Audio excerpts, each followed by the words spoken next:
All right, hey Math 7 students. So you will have noticed on our classroom page that I have taken the time to upload some documents for you.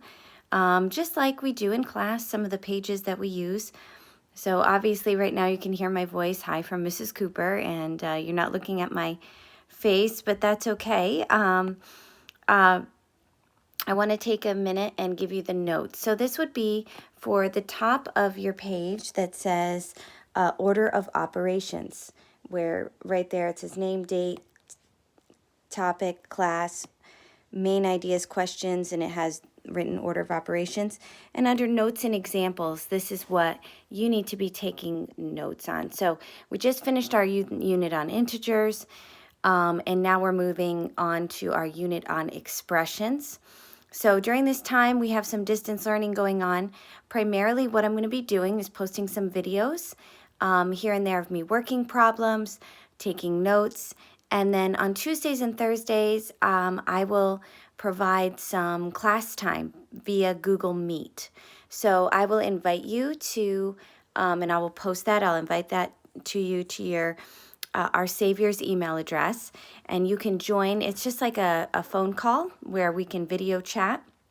And so questions you have, and then I'll also be available to schedule individual times as well. So let's kind of go through these notes quickly, and this should be review for you guys. You should have done this with Mrs. Summer last year, so nothing new here, but let's take the time to go through it. So basically, you know it as PEMDAS. I know you've learned that before, PEMDAS, PEMDAS.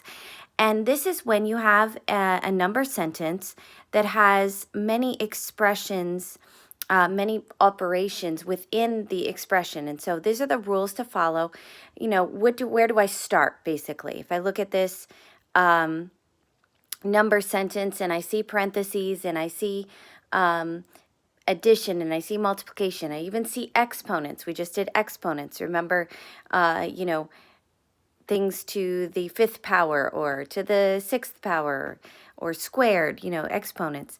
Where do I begin? So let's take a look. So these are the rules to follow when simplifying an expression that contains multiple operations. So all we mean by operations, remember our operations: multiplication, division, addition, subtraction. I always say that when you're doing a word problem. Read your problem, highlight the important words, find what operation you're going to use. So that's what we mean by operation. Simplifying, you know this from when we work with fractions, that means taking steps to make it more simple to solve. Okay? So we kind of take something from a larger problem and simplify it down to something that's manageable for us to solve. And an expression is simply something within a problem, like, for example, exponents, or an addition problem within a parentheses. So we take that as it comes. All right, so let's look at PEMDAS just as a review.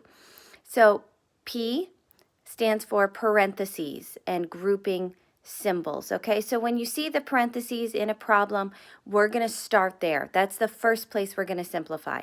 I'm going to look for the P. I'm going to look for the parentheses.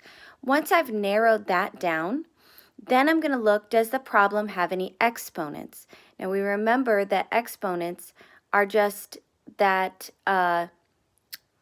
integer with a teeny little number up to the side on the right that tells us, oh, we're going to multiply this by itself that many times. So if I have 2 squared, 2 times 2 is 4.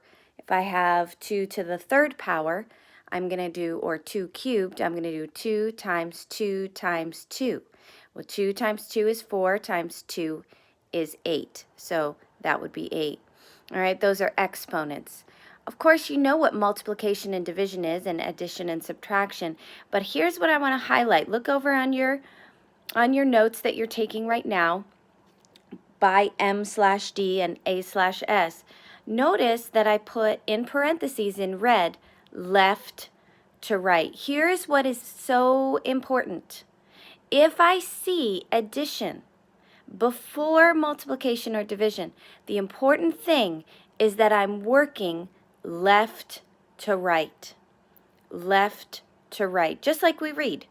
Okay, we read when we look at a sentence, we start at the left side of the page and we move over to the right. That's how we're going to solve our problems. All right, so this was an explanation of your notes. Take a minute as I'm speaking, fill out your notes. I'm going to post this video here for you to do so. And then I will also start posting some videos for you to be able to follow along with me as I complete some practice problems. All right, see you soon.